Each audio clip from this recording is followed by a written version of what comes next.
السلام علیکم ورحمۃ اللہ وبرکاتہ۔ کیا حال آپ سب لوگوں کے؟ الحمدللہ رب العالمین، نحمدہ ونصلی علی رسولہ الکریم، اما بعد فاعوذ باللہ من الشیطان الرجیم، بسم اللہ الرحمن الرحیم، رب اشرح لی صدری ویسر لی امری واحلل عقدۃ من لسانی یفقہوا قولی۔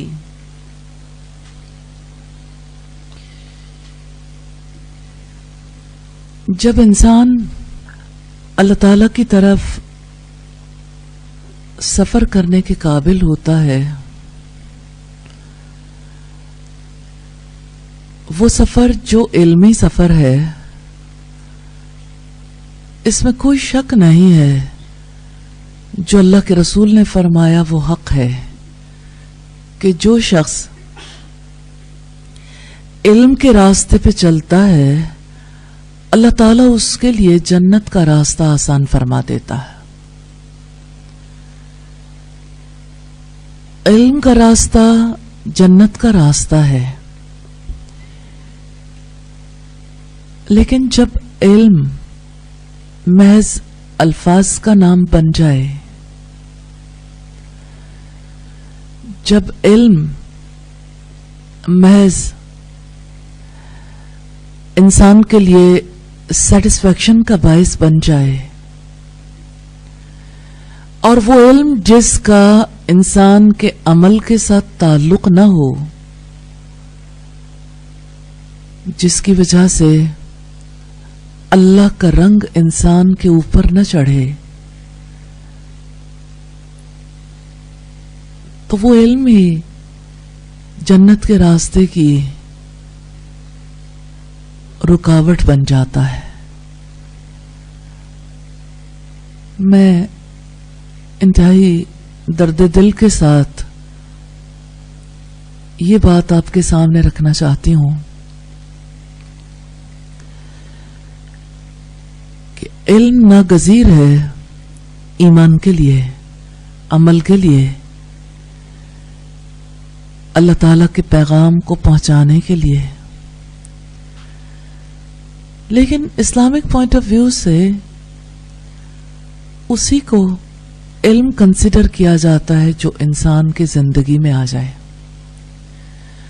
ہم اس سیشن میں مسلمان عورت کی شخصیت کے حوالے سے جو بات چیت کرنے کے لیے اکٹھے ہوتے ہیں، اس کا مقصد بھی یہی ہے کہ علم دل کے اندر اترے، زندگی میں اترے، علم کا رنگ زندگی کا رنگ بن جائے، اور اسی علم کے مطابق کردار ڈھل جائے۔ مگر یہ سب کچھ کیسے ہوتا ہے کہ انسان کی سوچ بھی، انسان کا کلام بھی، اس کی گفتگو بھی، اس کے جذبات بھی، ہر ایک چیز کا رخ اللہ تعالی کی طرف ہو جائے۔ آج کی اس نشست میں ہم یہی دیکھیں گے کہ اس کے امکانات کیسے ہو سکتے ہیں، اور اس کے لیے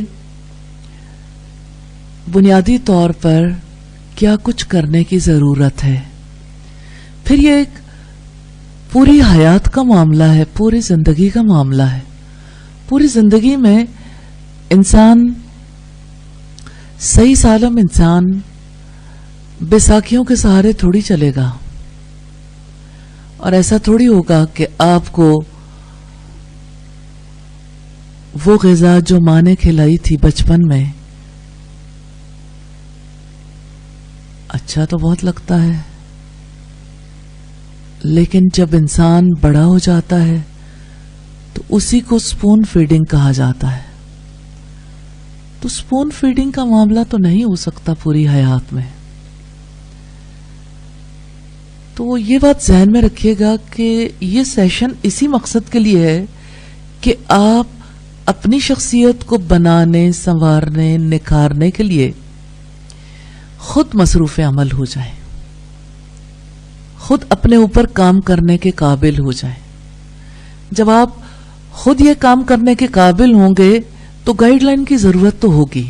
یہ تو نہیں ہو سکتا کہ گائیڈ لائن نہ ہو، لیکن وہ گائیڈ لائن اسپون فیڈنگ نہیں ہوتی. وہ گائیڈ لائن دراصل آپ کے لیے ایک فیسیلیٹیشن ہوتی ہے کہ آپ جس راستے پہ چل رہے ہو کہیں رکاوٹ آ گئی تو اس رکاوٹ کو ہٹانے کے لیے مربی آپ کی مدد کر دے.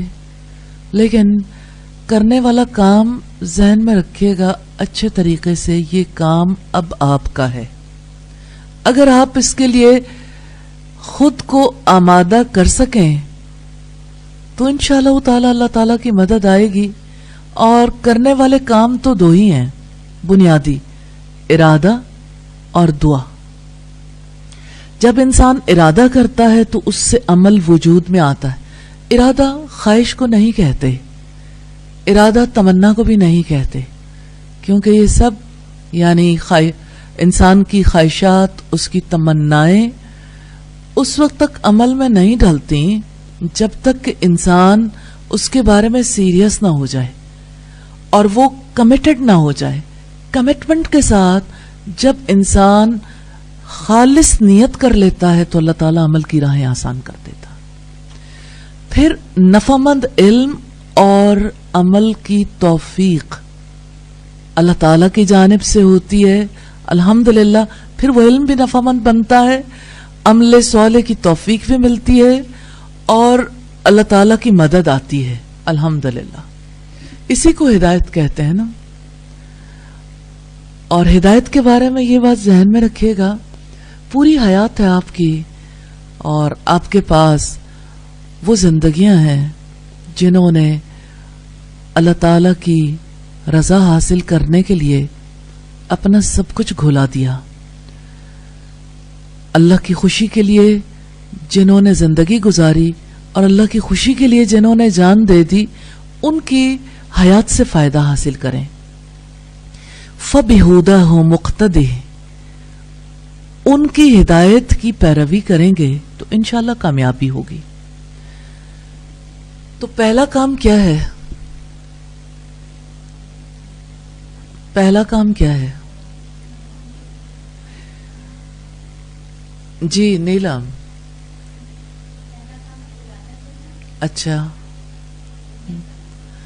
اچھا نیت کرنا. جی یہ میں سوال اس لیے پوچھتی رہوں گی تاکہ مجھے پتا چلے کہ آپ یعنی اب تک کہاں تک پہنچے ہو نا، پھر تاکہ اس کی اصلاح فوراً ہو جائے.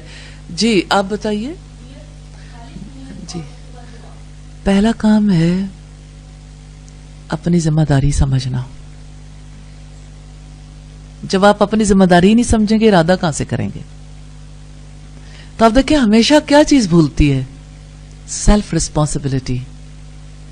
تو اس بات کو ذہن میں رکھیے گا، سیلف ریسپانسبلٹی ہے، آپ کی اپنی ذمہ داری ہے، یہ آپ کی زندگی ہے، آپ نے اللہ تعالیٰ کو جواب دینا ہے، یہ آپ کی زندگی ہے، اس کے بارے میں آپ سے حساب کتاب لیا جائے گا.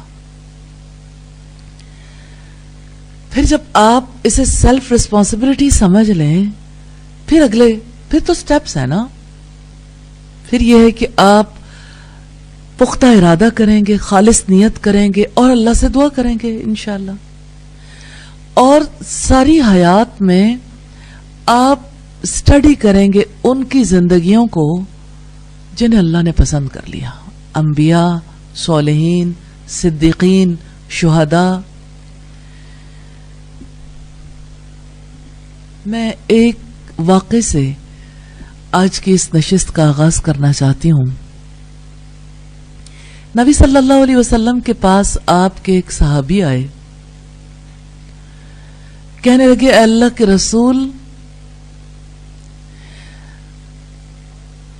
آپ کی محفل میں ہوتا ہوں تو چین پاتا ہوں، جب میں اپنے گھر والوں کے درمیان ہوتا ہوں، اپنے کاروبار میں بیوی بچوں کے درمیان مجھے کہیں چین نہیں ملتا۔ اللہ کی قسم مجھے آپ میرے بیٹے سے، میرے بچے سے بھی زیادہ پیارے ہیں،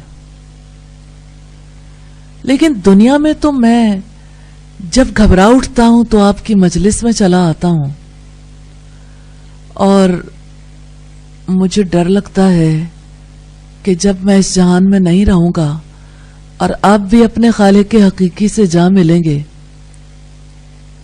پھر میں آپ کو کیسے دیکھ پاؤں گا؟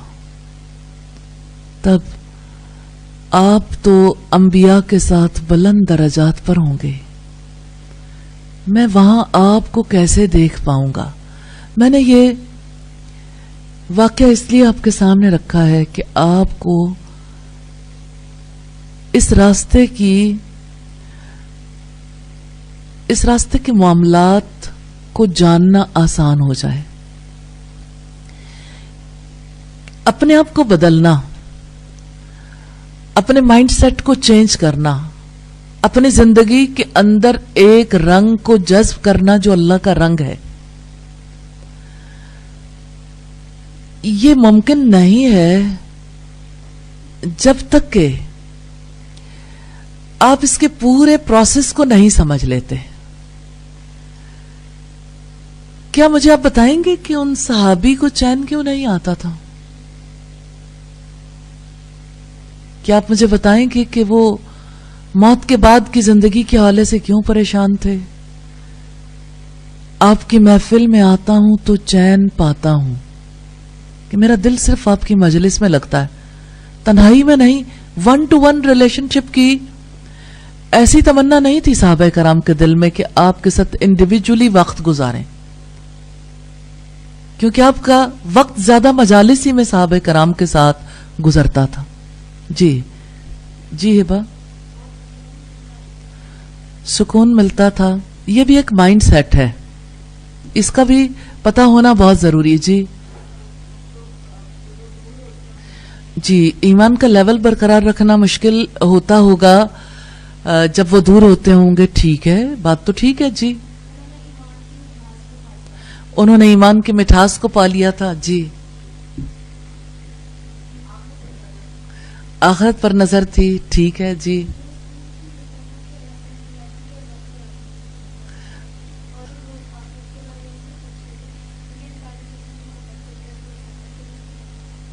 اچھا، جی کوئی اور کچھ کہنا چاہتا ہو؟ جی وہ انبیاء اور صالحین کی صحبت کے حریص تھے۔ تربیت کے میدان میں آپ تبدیل ہونا چاہتے ہیں، آپ اپنی شخصیت پر وہی رنگ لانا چاہتے ہیں جو اللہ کا رنگ ہے، جو محمد صلی اللہ علیہ وسلم کا رنگ تھا، تو آپ اپنی شخصیت میں تبدیلی لانا چاہتے ہیں تو جان لیں یہ تبدیلی محبت کے بغیر نہیں آتی۔ اسی کے لیے نبی صلی اللہ علیہ وسلم نے ارشاد فرمایا تھا، لا یؤمن احدکم حتی اکون احب الیکم من والدہ وولدہ والناس اجمعین۔ تم میں سے کوئی ایمان والا نہیں ہو سکتا یہاں تک کہ میں تمہیں تمہارے والدین سے، تمہاری اولاد سے اور ساری دنیا سے بڑھ کر عزیز نہ ہو جاؤں۔ تو آپ صلی اللہ علیہ وسلم کی محبت اللہ کی محبت کے بعد ہے، اور اس کے بعد یعنی جو آپ کی ٹریننگ کر رہا ہو، جو آپ کی تربیت کر رہا ہو، جو آپ کو اس راستے پہ چلا رہا ہو، اس سے آپ کا تعلق نہیں جڑے گا نا، تو تبدیلی مستقل نہیں رہے گی، آپ اس راستے پہ چل نہیں سکیں گے۔ یہ محبت ناگزیر ہے، جیسے علم کی محبت ہے ایسے ہی علماء کی محبت ہے۔ تو نبی صلی اللہ علیہ وسلم نے خاموشی اختیار کی، صحابی کو جواب نہیں دیا۔ سیدنا جبریل علیہ السلام وحی لے کر نازل ہوئے، من یطع اللہ، جو اللہ کی اطاعت کرتا ہے اور رسول کی اطاعت کرتا ہے، فَأُولَئِكَ مَعَ الَّذِينَ أَنْعَمَ اللَّهُ عَلَيْهِمْ مِنَ النَّبِيِّينَ وَالصِّدِّيقِينَ وَالشُّهَدَاءِ وَالصَّالِحِينَ. وہ انہی لوگوں کے ساتھ ہوگا جن پر اللہ نے انعام فرمایا، انبیاء میں سے، صدیقین میں سے، شہداء میں سے، صالحین میں سے. وَحَسُنَ أُولَئِكَ رَفِيقًا. اور یہ کتنے اچھے دوست ہیں، یہ کتنے اچھے دوست ہیں. یعنی ایسی صحبت کی تمنا کرنی چاہیے. تو یاد رکھیے گا، تبدیلی کے میدان میں صحبت بدلنی بہت ضروری ہے، محبتوں کی تبدیلی ضروری ہے. انسان اگر اپنی محبتوں کو نیا رخ نہیں دیتا تو زندگی میں تبدیلی بھی نہیں آتی. اب تک جو کچھ آپ اپنی زندگی میں کر چکے، جو سوچ چکے، جس ماحول میں رہ چکے، آپ کی کنڈیشننگ ہوئی بھی ہے، آپ کنڈیشنڈ ہیں. کیا آپ جانتے ہیں ڈی کنڈیشننگ کے بغیر آپ کا دل پیور نہیں ہو سکتا، پاک نہیں ہو سکتا، خالص نہیں ہو سکتا.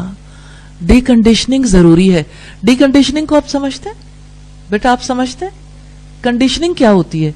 عادت ہو جاتی ہے نا کسی ماحول میں رہتے ہوئے، خاص طریقہ زندگی کی، بولنے کا انداز، سوچنے کا انداز، آپ کے رہنے سہنے کا انداز، آپ کے کھانے کا انداز، آپ یہ سمجھ لیں کہ آپ کی پوری لائف ہے. سادگی کے ساتھ میں آپ کے سامنے رکھ رہی، میں ٹرمینالوجی میں نہیں جا رہی. آپ جس ماحول میں رہتے ہیں اس کے عادی ہو جاتے ہیں، آپ جس طرح کے لوگوں میں رہتے ہیں ان کے عادی ہو جاتے ہیں. وہ چھوڑ جائیں تو آپ پریشان ہو جاتے ہیں، اداس ہو جاتے ہیں، آپ کے لیے وقت گزارنا مشکل ہو جاتا ہے. کنڈیشننگ ہے نا، کنڈیشنڈ ہو جاتا ہے انسان. جیسے میں چلے ایک ایگزامپل دیتی ہوں آپ کو کنڈیشننگ کا، آپ کو پتہ چل جائے گا، لیکن کہیں مشکل نہ ہو جائے آپ کے لیے. میں ایگزامپل جیسے ایکسپیریمنٹس کیے گئے نا اور کنڈیشننگ کے حوالے سے، کہ ایک کتے کو ٹرینڈ کرنا تھا کہ جو ہی بیل بجے تو اس کے منہ میں پانی بھرائے، سلائیوا.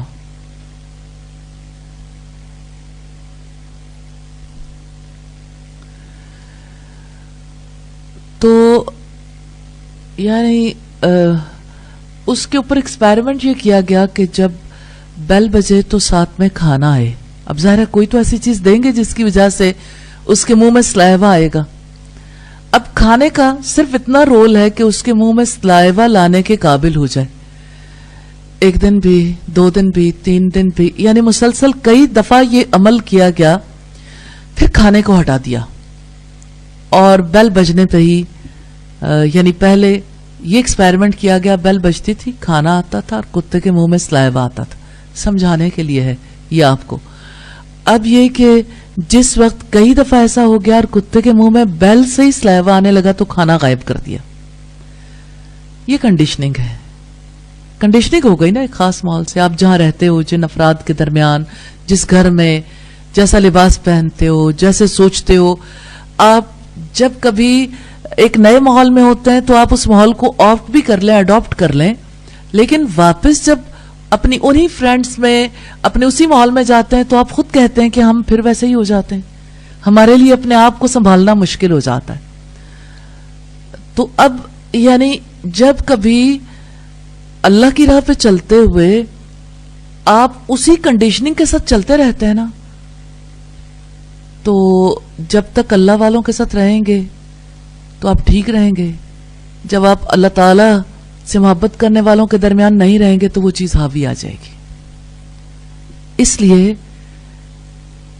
ان عادتوں کے اسیر ہو گئے نا سب، تو اس اسیری سے نکلنا ہے، قید سے نکلنا،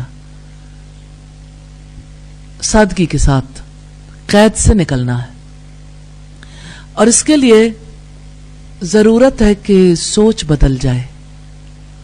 اب آپ دیکھیے کہ آپ یہاں بیٹھتے ہوں گے، کچھ نہ کچھ سوچتے ہوں گے. سوچ تو 70 گنا زیادہ کام کرتی ہے.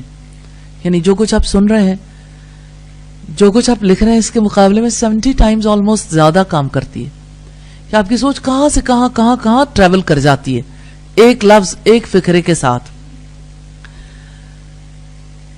تو مسلمان عورت یا مسلمان مرد ربانی شخصیت کا حامل تب بنتا ہے جب اس کی سوچ خدا رخی ہو جاتی ہے، جب اس کی سوچ بدل جاتی ہے۔ یہ سوچ کیسے بدلتی ہے؟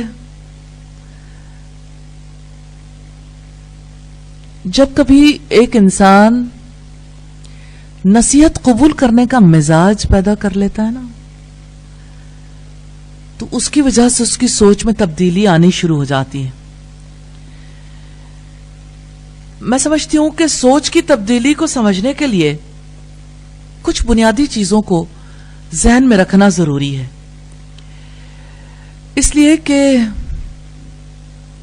انسان اگزامپل سے سمجھتا ہے، اور بہت ساری چیزیں جب اس کے کنیکشن واضح نہیں ہوتے تو اگلی چیز کو سمجھنا مشکل ہو جاتا ہے۔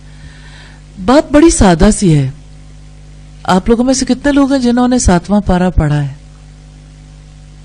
تلاوت کرتے ہیں کبھی 7ویں پارے کی؟ 7ویں پارے کے آغاز میں ایک واقعے کا تذکرہ ہمیں ملتا ہے۔ یہ واقعہ نجاشی کا ہے، جو حبشہ کا بادشاہ تھا، اور نجاشی کے دربار میں جو اس کے درباری تھے ان لوگوں کا واقعہ ہے۔ ہوا یوں تھا کہ مسلمانوں پر جب 5 سال انتہائی ظلم ہوتا رہا تو مسلمان حبشہ کی طرف ہجرت کر کے چلے گئے۔ اب آپ سوچیں کہ ان 5 سالوں میں کتنی بڑی تبدیلی آئی کہ انہوں نے گھر والے چھوڑ دیے، اپنا ملک چھوڑ دیا، ایک اجنبی دیش میں چلے گئے، کیونکہ اپنی جگہ پر کوئی اسلام پر عمل پیرا نہیں ہونے دیتا تھا۔ مشقتیں، مصیبتیں ان کے راستے میں آئیں، جس کی وجہ سے وہ اپنے ماحول کو خیر بات کہہ کے حبشہ چلے گئے۔ پیچھے پیچھے اہل مکہ نے اپنا وفد بھیج دیا تحائف دے کر کہ ان لوگوں کو واپس لے کے آئیں۔ سوچیں ان کے ساتھ کیا دلچسپی تھی کہ وہ اللہ کی طرف بھاگنا چاہتے تھے اور یہ انہیں کھینچ کھینچ کے اپنا اسیر بنانا چاہتے تھے، اسی پرانے دین پر، انہی نظریات پر قائم کرنا چاہتے تھے۔ تو انہوں نے حبشہ کے بادشاہ سے جا کے کہا کہ یہ ہمارے بھاگے ہوئے لوگ ہیں، آپ انہیں واپس کر دیجئے۔ تو حبشہ کے بادشاہ نے سارے درباریوں کو بلوا لیا۔ جب دربار سج گیا تو انہوں نے مسلمانوں کو بھی بلایا اور آنے والے وفد کو بھی بلایا۔ پھر مسلمانوں کے وفد کے سربراہ سے پوچھا کہ اچھا یہ بتاؤ کہ تم کہتے ہو کہ ہمارے اندر ایک نیا رسول آیا ہے، وہ تمہیں کیا تعلیمات دیتا ہے؟ تو حضرت جعفر تیار اٹھ کھڑے ہوئے اور انہوں نے اس موقع پر سپیچ کی کہ اے بادشاہ، ہم مردار کھانے والے لوگ تھے، ہم انسانوں کو قتل کرتے تھے، بیٹیوں کو زندہ دفن کرتے تھے، سود کھاتے تھے، ہم ایسے لوگ تھے جو قتل و غارت گری میں کمال رکھتے تھے۔ پھر ہم میں ایک شخص پیدا ہوا، اس نے کہا بتوں کی عبادت نہ کرو، ایک اللہ کی عبادت کرو، اس نے ہمیں صلہ رحمی کا حکم دیا۔ انہوں نے اپنی یہ سپیچ جاری رکھی اور حبشہ کے بادشاہ کی صورتحال بدلنی شروع ہو گئی، کیونکہ اسے سچائی نے موہ لیا تھا، اس کا دل پکڑا گیا تھا، لیکن ابھی بات باقی تھی۔ کہنے لگا یہ بتاؤ کہ اس پر کوئی کلام بھی نازل ہوتا ہے؟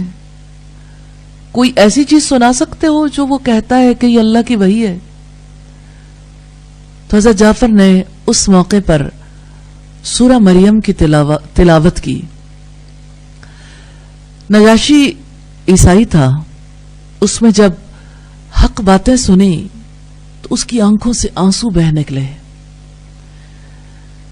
داڑھی بھیگ گئی، سینہ بھیگ گیا، اور اس نے کہا اللہ کی قسم یہ وہی ناموس ہے جو پہلے حضرت موسیٰ اور حضرت عیسیٰ وغیرہ پر آیا تھا، یا پہلے انبیاء پر آتا تھا، یعنی وہی جبریل علیہ السلام ہے، اور یہ اللہ کا حق پیغام ہے۔ بادشاہ نے طائف بھی واپس کر دیے اور مکہ کے وفد کو بھی خدا حافظ کہہ دیا، اور لوگوں سے کہا کہ آپ لوگ اس ملک میں جو چاہیں کر سکتے ہیں اور جیسے چاہیں زندگی بسر کر سکتے ہیں، آپ کے راستے میں کوئی رکاوٹ نہیں ہوگی۔ مکہ کا وفد واپس چلا گیا، لیکن نجاشی اور اس کے ساتھیوں کی یاد کو اللہ تعالیٰ نے قرآن حکیم میں ہمارے سامنے رکھ دیا اور قیامت تک اس کی تلاوت ہوتی رہے گی۔ رب العزت کا فرمان ہے وَإِذَا سَمِعُوا مَا أُنزِلَ إِلَى الرَّسُولِ تَرَىٰ أَعْيُنَهُمْ تَفِيضُ مِنَ الدَّمْعِ مِمَّا عَرَفُوا مِنَ الْحَقِّ، جب انہوں نے سنا جو کچھ رسول کی طرف نازل کیا گیا تو ان کی آنکھیں آنسوؤں سے بہہ نکلیں، اس میں سے جو انہوں نے حق میں سے پہچان لیا۔ یقولون ربنا آمنا فاکتبنا مع الشاہدین، انہوں نے کہا اے ہمارے رب ہم ایمان لائے، ہمارا نام گواہی دینے والوں میں لکھ لے۔ میں اس آیت کے حوالے سے کچھ چیزیں آپ کے سامنے رکھنا چاہتی ہوں۔ نجاشی کے دل پر قرآن حکیم کیسے اترا تھا؟ سب سے پہلی بات یہ وَإِذَا سَمِعُوا، تمام انسانیت کے لیے اصول یہی ہے کہ کلام اللہ کو سنے بغیر دل متاثر نہیں ہوتے، کیونکہ سننے کے اثرات ہیں کہ آنکھ آنسو بہاتی ہے، جلدیں نرم پڑ جاتی ہیں اور دل متاثر ہو جاتے ہیں۔ دوسری چیز ہے مِمَّا عَرَفُوا مِنَ الْحَقِّ، اس میں سے جو انہوں نے حق کو پہچان لیا۔ تو کلام اللہ ہے جس کی وجہ سے ہمیں سچائی کا پتہ چلتا ہے کہ زندگی کی سچائی کیا ہے۔ مِمَّا عَرَفُوا مِنَ الْحَقِّ، زندگی کی سچائی میں سے پہلی سچائی اللہ کی ذات ہے نا، پھر انبیاء علیہ السلام ہے، پھر ہماری اپنی ذات ہے، کائنات ہے۔ تیسری چیز ہے یقولون، قول، جنت ایک قول کا بدل ہے، وہ قول جو سچائی کو پہچاننے کے بعد زبان ادا کرتی ہے۔ قول کیا تھا؟ ربنا آمنا، اے ہمارے رب ہم ایمان لائے، فاکتبنا مع الشاہدین، ہمارا نام گواہی دینے والوں میں سے لکھ لے۔ شاہد کسے کہتے ہیں؟ گواہ کو۔ یہ کس قسم کی گواہی ہے جس کی تمنا نجاشی کے دل میں تھی کہ ہمارا نام گواہی دینے والوں میں لکھا جائے؟ جی، حق کی گواہی دائی اللہ دیتے ہیں۔ تو نجاشی کا یہ نجاشی کی آرزو تھی، اس کی تمنا تھی، اس کی خواہش تھی اتنی شدید کہ اس نے کہا فاکتبنا، ہمیں لکھ لے، ہمیں رجسٹرڈ کر لے، مع شاہدین، گواہی دینے والوں میں سے۔ اس سے یہ پتا چلتا ہے کہ جب انسان سچائی کی تلاش میں نہیں ہوتا، جب اسے سچ اور جھوٹ کا پتہ نہیں چلتا، جب سچ اور جھوٹ اس کے لیے ملے جلے رہتے ہیں، جب وہ انالیسس نہیں کر سکتا، جب وہ سچائی کو پہچانتا نہیں ہے، تو سچائی کو نہ پہچاننے کی وجہ سے وہ سچا ایمان بھی نہیں لا سکتا۔ معرفت ضروری ہے، حق کی پہچان۔ پھر سورہ المائدہ کی آیت نمبر 83 کے بعد 84 میں اسی واقعے کے حوالے سے کچھ اور باتیں ملتی ہیں۔ وَمَا لَنَا لَا نُؤْمِنُ بِاللَّهِ وَمَا جَاءَنَا مِنَ الْحَقِّ وَنَطْمَعُ أَن يُدْخِلَنَا رَبُّنَا مَعَ الْقَوْمِ الصَّالِحِينَ، ہمیں کیا ہے کہ ہم اللہ پر ایمان نہ لائیں، اور جو کچھ ہمارے پاس حق میں سے آیا ہے، سچائی میں سے آیا ہے، ہم اسے نہ مانیں، ہمیں کیا ہے؟ آپ اپنے آپ سے پوچھ کے دیکھیں، ہمیں کیا ہے؟ ہم اس سچ کو نہ مانیں جو اللہ تعالیٰ نے ہمیں بتایا، ہماری ذات کے بارے میں، کائنات کے بارے میں، اپنی ذات کے بارے میں، ہمارے حالات کے بارے میں۔ قیامت تک کے لیے اللہ پاک نے تو سارے حالات کھول دیے نا، تو ہم اس سچ کو کیوں نہ مانیں جبکہ ہمارے پاس حق آ چکا اور ہم امید رکھتے ہیں۔ اس سے یہ پتہ لگتا ہے نا کہ ایمان باللہ کے ساتھ امید باندھنا ضروری ہے، اور امید کیا ہے کہ اللہ ہمیں نیک لوگوں کے ساتھ شامل کر دے، نیک لوگوں میں داخل کر دے۔ فادخلی فی عبادی وادخلی جنتی، مجھے نیک لوگوں میں داخل کر دے اور مجھے جنت میں داخل کر دے۔ تو یہ جو تبدیلی کا عمل ہے نا، یہ اکیلے اکیلے کا معاملہ نہیں ہے. نبی صلی اللہ علیہ وسلم جب تبدیلی لے کے آئے تھے تو آپ صلی اللہ علیہ وسلم نے تربیت کی تھی، اور یہ تربیت مجالس میں ہوتی تھی، لیکن اس تربیت کے لیے پرسنل ریسپانسبلٹی لیتے تھے لوگ، ذاتی ذمہ داری کے بغیر یہ کام آگے نہیں بڑھتا. اور ذاتی ذمہ داری لینے والا فرد ارادہ کرتا ہے اور اللہ سے دعائیں کرتا ہے، اور پھر تا حیات اس کام کو جاری رکھتا ہے، اور ہمیشہ اسلاف کی زندگیوں سے اپنے لیے سبق حاصل کرتا ہے. اسی طرح سے سورہ الحجرات کی آیت نمبر 14 میں رب العزت نے فرمایا، قالت الاعراب، بدوؤں نے کہا، آمنا، ہم ایمان لائے. قل لم تؤمنوا، کہہ دو تم ایمان نہیں لائے. ولکن قولوا اسلمنا، لیکن کہو ہم اسلام لائے ہیں، اور ابھی ایمان تمہارے دلوں میں داخل نہیں ہوا. اس سے یہ پتا چلتا ہے کہ وہ بیج جس سے تناور درخت اگتا ہے وہ ایمان کا بیج ہے. تو ابھی تک تمہارے دلوں میں ایمان داخل نہیں ہوا. تو شخصیت کی تبدیلی کے لیے ایمان کا دل کے اندر سرایت کرنا، دل میں داخل ہونا ضروری ہے. تو وہ ایمان جو مطلوب ہے، جو دل میں داخل ہو، وہ داخل کیسے ہوتا ہے؟ جس طرح پانی کے اندر رنگ داخل ہو جاتا ہے تو پانی کلرڈ ہو جاتا ہے نا. تو پانی کے اوپر کوئی لیبل تھوڑی لگتا ہے کسی رنگ کا. آپ سفید پانی پہ یعنی بے رنگ پانی پہ پیلے رنگ کا لیبل لگائیں یا ریڈ رنگ کا لیبل لگائیں یا گرین کا لگا دیں، کیا لیبل کی وجہ سے پانی کا رنگ بدل جائے گا؟ آپ اس کے اوپر کوئی کور چڑھا دیں باہر سے یا کسی کلرڈ گلاس میں ڈال لیں، پانی بے رنگ ہی رہے گا. اور زندگی بے رنگ ہی رہتی ہے جب تک کہ ایمان دلوں کے اندر داخل نہیں ہوتا. بیٹا بات سمجھ آ رہی ہے یا مشکل لگ رہی ہے؟ بات تو اتنی ہے نا کہ ایمان محض زبان کا معاملہ نہیں ہے. ایمان دل کے اندر داخل ہوگا جیسے رنگ پانی میں داخل ہوتا ہے تو پانی کا رنگ بدل جاتا ہے. تو وہ ایمان مطلوب ہے جو انسان کے شعور کا حصہ بن جائے. اس کے ذریعے انسان کے اندر ربانی شخصیت کی تعمیر ہوتی ہے. جب ایمان شعور کا حصہ بنتا ہے تو انسان کے دیکھنے کا انداز بدل جاتا ہے، انسان کے سوچنے کا انداز بدل جاتا ہے، انسان کے سننے کا انداز بدل جاتا ہے، اس کی پوری زندگی بدل جاتی ہے. تبدیلی ایمان سے آتی ہے، تبدیلی ایمان سے آتی ہے. سوال یہ پیدا ہوتا ہے ایمان کا آغاز کہاں سے ہوتا ہے؟ یعنی آپ یہ دیکھیے، یہ زندگی کی تبدیلی کا آغاز ہے نا، سوچ کی تبدیلی کا، کلام کی تبدیلی کا آغاز ہے. تو اس کا آغاز کہاں سے ہوگا؟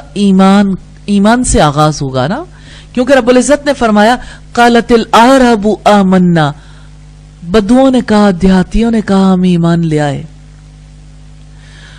قل لم تؤمنوا ولکن قولوا اسلمنا، کہہ دو تم ایمان نہیں لائے لیکن کہو کہ ہم اسلام لے آئے ہیں،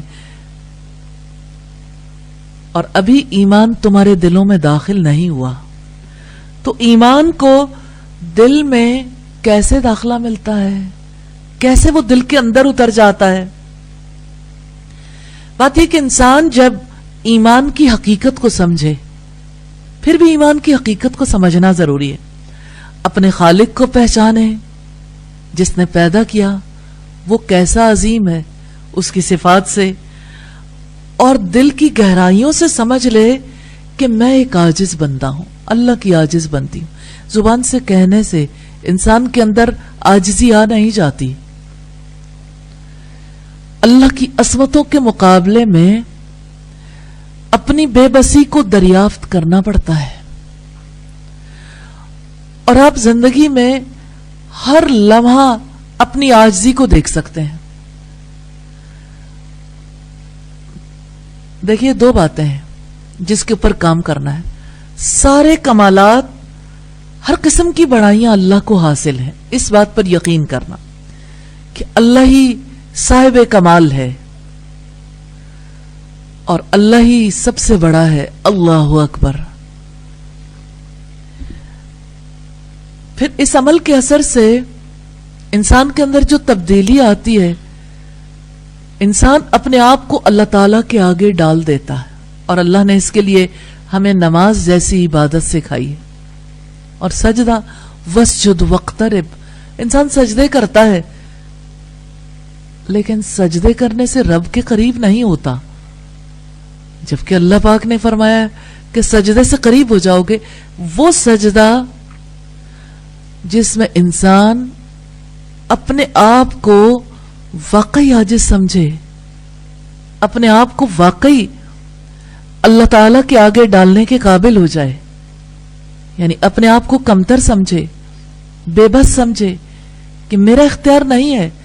اپنے زندگی پہ غور کر کے دیکھیں. آپ اپنے ناخن کو بڑا کر سکتے ہیں.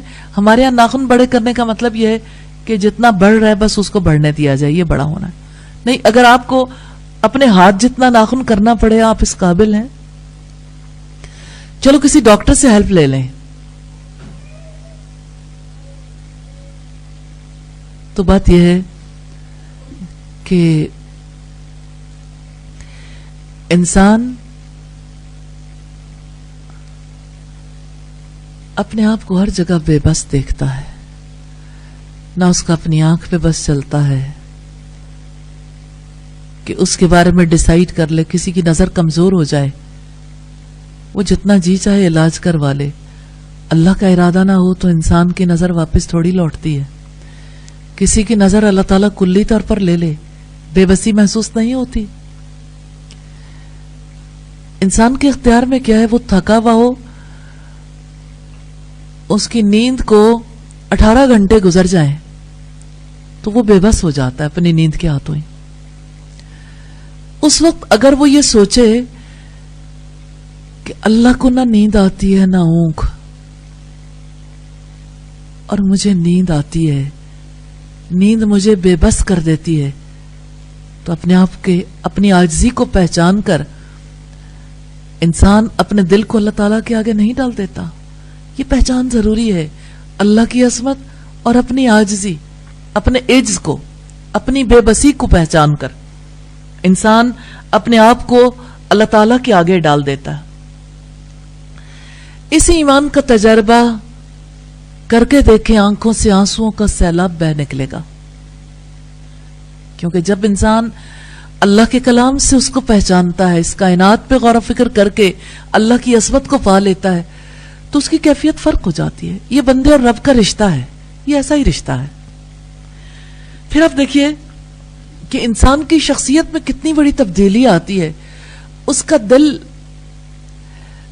اندر سے ایسی کیفیت میں آتا ہے جس کو زلزلے کے سوا کچھ اور نہیں کہا جا سکتا، کہ اس کی شخصیت میں بھونچال آ جاتا ہے، اس کے اندر روحانی ہلچل پیدا ہو جاتی ہے. یہ اللہ کے تعلق کے اثرات ہیں جو انسان پر مرتب ہوتے ہیں. پھر آپ دیکھیں کہ اللہ تعالی کی ذات کا اعتراف کرنے سے پہلے دراصل اپنی بے بسی کا اعتراف کرنا ضروری ہے. کیونکہ بے بس پلٹتا ہے، بے بس بھاگتا ہے رب کی طرف، اور جو اپنے آپ کو صاحب اختیار سمجھتا ہے، قوت والا سمجھتا ہے، وہ اللہ تعالیٰ سے بھاگ جاتا ہے. تو اللہ کی طرف بھاگنے میں اور اللہ سے بھاگنے میں بڑا فرق ہے. اللہ کی طرف بھاگنے والا اپنی بے بسی کو دیکھ کر اللہ رب العزت کی عظمت میں پناہ لیتا ہے، وہ اپنے رب کی طرف پناہ لیتا ہے نا، اپنے رب کی طرف بھاگتا ہے. سبحانک اللہم و بحمدک نشہد ان لا الہ الا انت نستغفرک و نتوب الیک. السلام علیکم ورحمۃ اللہ وبرکاتہ.